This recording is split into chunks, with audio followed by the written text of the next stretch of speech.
Thank you all for joining us today. My name is Dave Campbell. I'm a lieutenant with the Juneau Police Department, and I'm the public spokesman as well. We're here today for a news conference reference the officer-involved shooting that took place earlier today. Just to put down a couple of ground rules, this incident only happened 11 hours ago, so there's still a lot of work to be done. And what we're going to have are three people that are going to make some brief statements. Chief Bryce Johnson is going to make a statement, and then District Attorney James Scott and City Manager Rorie Watt. We also have Assemblyperson Jerry Nankervis is present, representing the Mayor's office.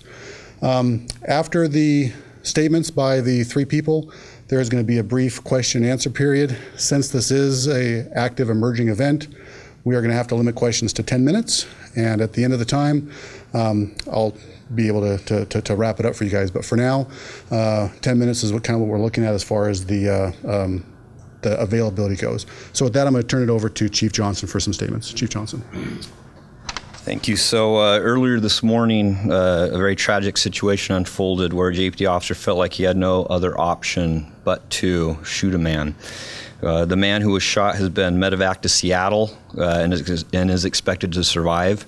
We understand he is now in serious but stable condition as we checked about 30 minutes ago. The man who was shot has been, again, medevaced to Seattle. Officer-involved shootings are traumatic events. They hurt the person that's involved in it. The officers involved, it's very traumatic for them. All the families that are involved, it's traumatic for them. And it's very traumatic for the entire community to have something like this occur.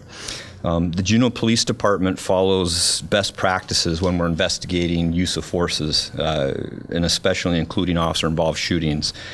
So to ensure a complete and thorough investigation, we've been in contact with our local district attorney, Mr. Scott, who we'll talk in a minute. Also the Office of Special Prosecutors up in Anchorage. We also requested the assistance of the Alaska State Troopers Bureau of Investigation. This is a relatively new statewide officer-involved shooting protocol, but it is now the standard protocol, and so we're following what we should be doing for these types of investigations. My detectives have been on scene since early this morning, preserving and cataloging evidence.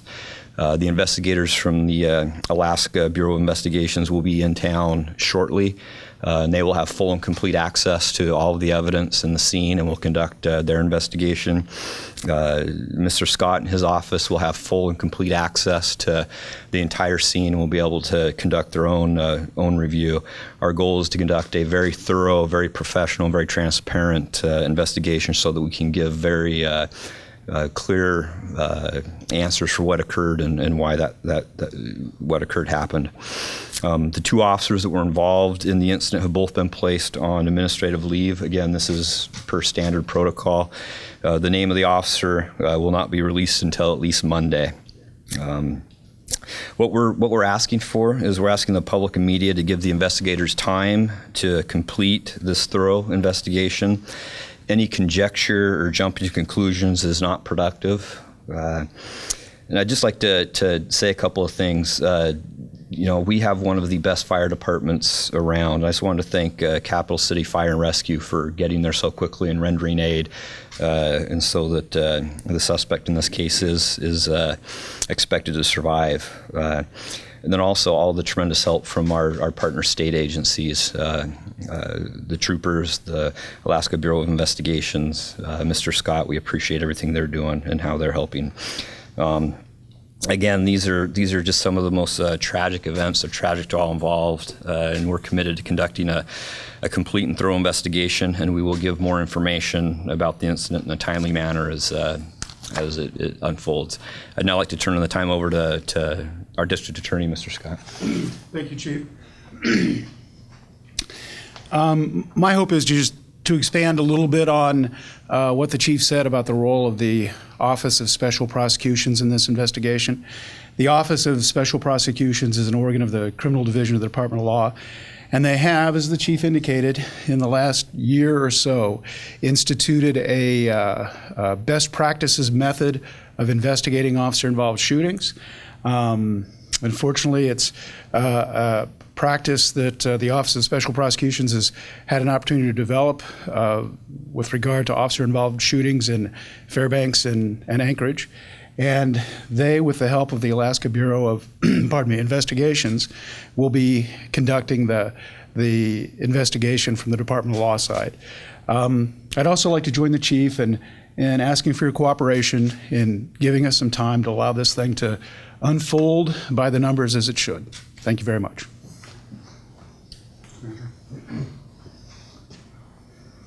Thank you. This is a tragic event for everybody involved, the entire community. I just want to say that I have complete faith and support in the chief, that he'll properly follow protocols, coordinate with state agencies to fully investigate the situation. Please understand that we need the time to do that work properly. Please be patient. Please do not jump to conclusions. Thank you.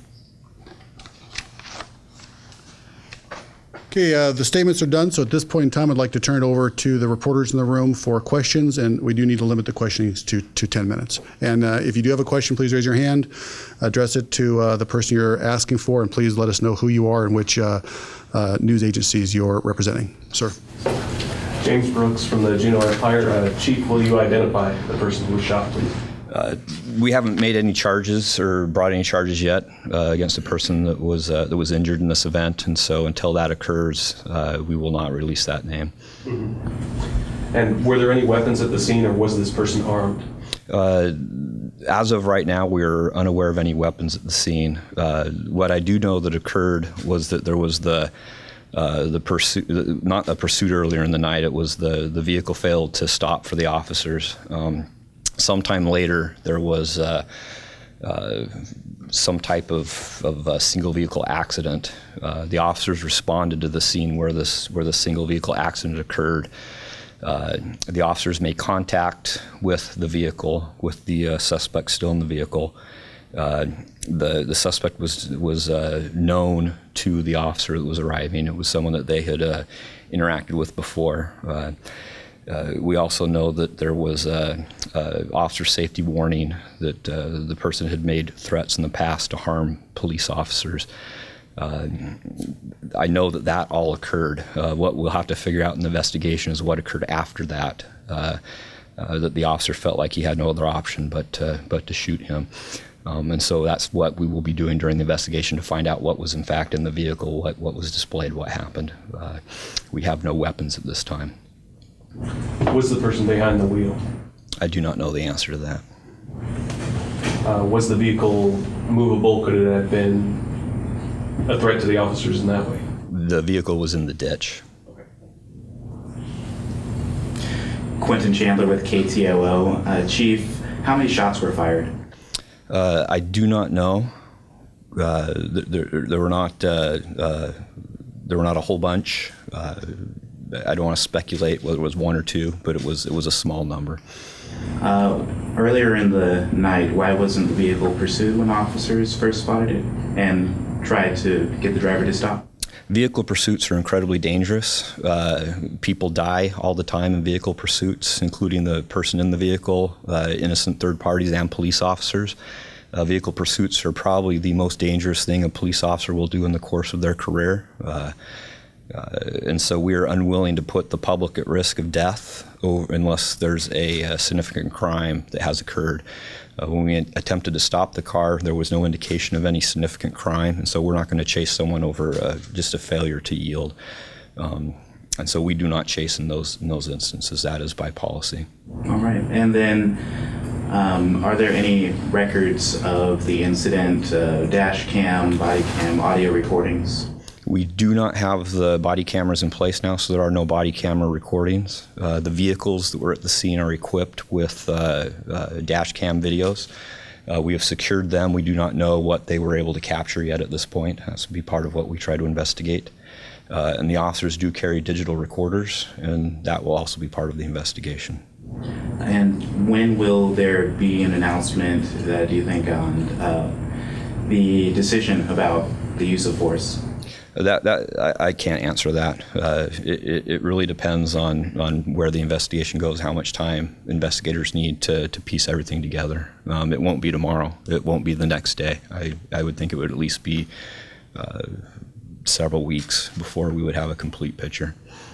And last, are there any more details you can share about the actions that led up to the decision on the use of force? Not at this time, no. As soon as we are able to share those, we will share them. But right now, we don't have that. Chief James Brooks again from the Juneau Empire. Can you talk about the timeline involved? How many people do you have working on this? What are your steps that you're taking right now? So we have our entire detective division working on it, along with several of our patrol officers. My investigative lieutenant will head up our part of the investigation, along with the other detectives. We also responded our major crime scene investigative unit that's able to recreate scenes, take pictures, get measurements, things like that. I anticipate them being on scene, continuing to investigate late into the night today. We will maintain that scene at least until our partners from the Alaska Bureau of Investigation get here, and they can also go through it. Again, we're going to give complete access to Mr. Scott, and so when we're done, he'll want to go out there and look at everything and go through it again. So we will continue to be investigating there at the scene for at least the end of tonight. And how often has this happened before? Is the last incident in 2012 or? No. The last incident with an officer involved shooting was 2007, which was the Randy Clevenger shooting. Mm-hmm. So that was some time ago. Thankfully, we don't have a lot of these here. That's why I think Mr. Scott explained they've worked this protocol out in other locations, but it is the proper protocol, and we will follow it. Chief Quentin Chandler again with the KTOO. Wondering, the press release said that alcohol was a factor in this incident. Wondering how the officers determined that. Do you have an answer to that, Lieutenant? Yeah, I can answer that since I'm the one that wrote the press release. I have had the opportunity to read a couple of the initial reports, and based on some statements that were made, it definitely appears as though alcohol was a factor. To what extent of a factor is, we still have yet to determine. But there was two different sources that I saw that said that there was alcohol involved with the people that were inside the vehicle that were in the ditch. So I felt comfortable at that point in time saying that alcohol was a factor. It's alcohol and domestic violence are the two things that we report on virtually everything. So I didn't want to do anything different. So since I knew that alcohol was more than likely involved, I had to release that information. And the other person who was in the vehicle, has that person been arrested? Is that person released to go back home? At this point, there have been no arrests. I do not know where he was or what his status is of injuries. The detectives are out on the scene. I haven't been out to the scene. I've been here pretty much the entire day. As we have more information that we can release, we will release them. The press releases are going up on our Facebook account, as well as on our JPD website itself, juneaupolice.org. I believe it is. I got a nod from the deputy city manager. So yeah, juneaupolice.org. And as we have information, we will definitely release it to be as transparent and timely as possible for the public. Okay. And last, how long will the road leading to the scene be closed to the residents in the area? That's going to be a tough one. It really depends on what the detectives do. As Chief Johnson said, we're probably looking at least through tonight, just because we have to do the most thorough job possible, have the detectives from the Bureau of Investigations come. And, okay, just want to make sure it's still on there. So we don't know, at least until tomorrow morning. Okay. That's all. All right. And could you confirm how many people were in that vehicle? Was it indeed 2 people in that vehicle? The initial reports are, yes, 2 people is what the initial reports are. It is a developing situation. It is subject to change. But from the information I have available to me right now, it appears as though when the vehicle went in the ditch, there were 2 people involved. Quentin with KTOO again. You already said that the suspect who was shot was known to officers. Can you elaborate any on his past history? No, we can't. I think the DA would have some serious concerns about me doing that, but at some point in time, we will be releasing his name. And as the good reporters that I know that you are, I know you'll be going to court view and seeing what his history is, but it wouldn't be appropriate for us to release that. All right, thank you. All right. Any further questions? All right, gentlemen, you guys can go ahead and take over. Thank you. So thank you very much for coming here today and for the live streaming. we know how to get in touch with each other locally. We will be posting things to our social media, to Facebook, and to our website, and that's probably the best way to get in touch. But as we have information that we can release, we will be definitely releasing it. All right, thank you. And then what is that procedure? What is that procedure? The investigation procedure, that the best practices procedure that CBI and everyone else is following. Can you walk me through that? That would have been an ideal question for James Scott, because it's a new procedure to me.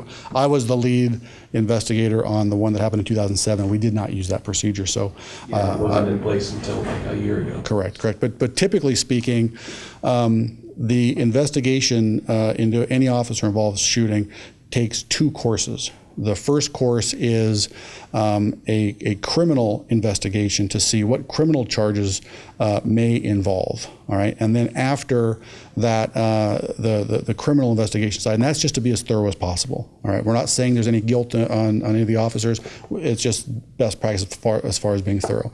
Then after that, it moves into the administrative angle of, okay, was there anything administrative that can be done? Because there's different rights that employees have based on whether you're looking at them from a criminal action versus an administration action. So for the Randy Clevenger shooting that took place in 2007, I investigated the criminal action to see if it was an officer involved justified shooting from a crime perspective, made my recommendation and worked with the DA's office, and then another lieutenant that was working here took the administrators to see if policies was following. So there's like 2 distinct courses of actions that take place, and typically they take place one right after each other. So the entire issue of is this a criminal act gets addressed, and then when that's decided, then we have the administrative thing. So as information becomes available, like at some point in time, hopefully we'll be able to release the gentleman's name. The officer's name will be released at the soonest on Monday. Those pieces will be released, but the overall investigation that the chief says we're looking at weeks, if not months, for final conclusion as far as what happened. And ABI is on its way here from Anchorage. It's my understanding that they were on their way. Last I heard is when it was snowing really hard and the wind was blowing, and the big question was, is the plane that they use going to be able to make it in and land? It's probably changed since then and with the weather changing, but it's my understanding that they are en route, yes. Okay. I did think of a couple more things. Sure. The officers, how are they doing? I know them very well. They are experienced, seasoned officer. It was an officer and a sergeant, the on-duty sergeant and an officer. Very seasoned officers that have been through and seen a lot. However, this is definitely a out of the norm situation for them. Rightfully so. They were very distraught and emotional over what had occurred, and the call to put them on administration leave so that they don't have to be trying to do this job while they're going through that was the absolute appropriate thing to do. So I think that another reason why it's a good idea to follow the protocol where you bring in ABI and other investigators is that you don't say, well, gee, Dave, you know them, you're their friends, all right? By having other people be able to view it, you're able to show that this is an absolute, non-biased, fair investigation as to what's going on. I mean, I'm going to do the absolute most thorough job. Luckily, I'm not involved with it, but I think that having outside eyes is the appropriate action. Did I answer your question? Yeah, you did. Okay. And to build off of what he was saying, will you be providing counseling and PTSD screening? We've already started that. We have a CISM. We have some counselors that are CISM trained, and one of them came in here this morning and was able to talk to the officers and provide some direct counseling. And then the city has a very robust employee assistance program as well.